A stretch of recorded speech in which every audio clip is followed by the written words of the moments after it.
5 मई से ही लद्दाख बॉर्डर पर तनातनी थी। इसे कम करने की लगातार कोशिशें भी हो रही थीं, पर किसी ने सोचा न था कि चीन सीमा पर खूनी जंग शुरू हो जाएगी। सोमवार की बातचीत में तय हुआ था कि गलवान वैली से चीनी सेना पीछे हटेगी।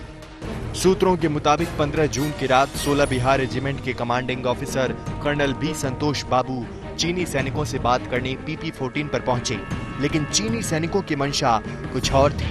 वहां मौजूद चीनी सैनिकों ने लाठी, पत्थर और कंटीले तारों से लिपटे डंडों से हमला बोल दिया। उस वक्त चीनी सैनिकों की संख्या 3 गुनी थी और 20 भारतीय सैनिक शहीद हो गए।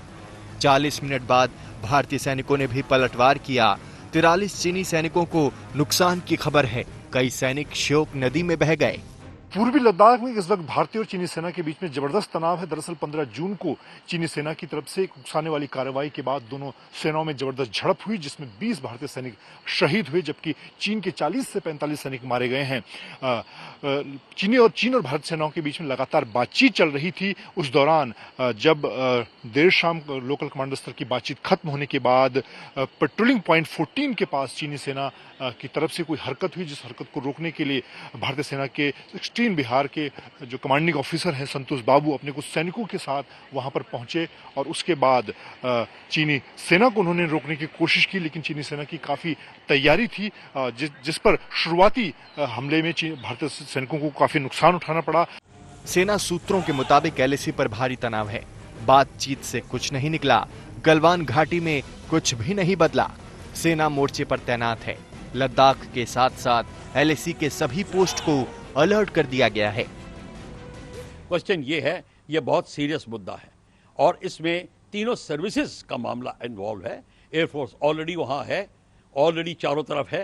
नेवी अपने पूरी सतर्क है और यहाँ तक जहाँ तक की सुझाव हम यही देंगे कि इस समय अगर मामला बढ़ता है और ऊपर उठता है तो हमारी नेवी को मालदीव्स पे जाके उनके जो आर्टिफिशियल आइलैंड है उसके ऊपर कैप्चर कर लेना चाहिए और जो जितने 40-50 किलोमीटर के इलाके हैं हमारे को उसके ऊपर जाके स्ट्रेट अवे कैप्चर करना चाहिए और फिर नेगोशिएटिंग चलने दीजिए। नेगोशिएटिंग अगर अब बात आगे बढ़ती है तब। गलवान घाटी में खूनी झड़प पर सेना ने बयान जारी कर बताया कि 15-16 जून की रात जहां भारत और चीन के सैनिकों के बीच झड़प हुई थी, वहां से वो अब पीछे हट गए हैं।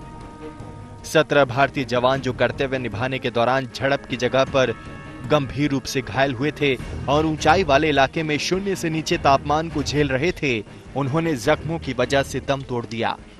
इससे इस कार्रवाई में शहीद होने वालों की संख्या 20 हो गई है। भारतीय सेना देश की क्षेत्रीय अखंडता और संप्रभुता की रक्षा के लिए पूरी तरह समर्पित है। LAC पर तनाव से दिल्ली में हलचल है। कल प्रधानमंत्री मोदी और गृह मंत्री की अलग से मुलाकात हुई। CCS की बैठक में आगे की रणनीति पर चर्चा की गई। बाद में विदेश मंत्रालय के प्रवक्ता अनुराग श्रीवास्तव ने कहा, हमें उम्मीद थी कि आसानी से हो जाएगा, लेकिन चीनी पक्ष गलवान घाटी में नियंत्रण रेखा का सम्मान करने पर बनी आम सहमति से पलट गया। 15 जून 2020 की देर शाम और रात को एक हिंसक झड़प हुई, क्योंकि चीनी पक्ष ने वहां की यथास्थिति को एक तरफा बदलने का प्रयास किया।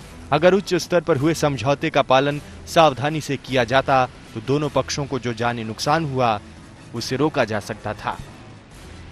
1975 के बाद पहली बार भारत चीन सीमा पर तनाव इतना बढ़ा कि खून बहा जाने गई। सोनमर्ग में अशरफ वानी और धारचूला से मंजीत नेगी और दिल्ली से अभिषेक भल्ला के साथ आज तक ब्यूरो।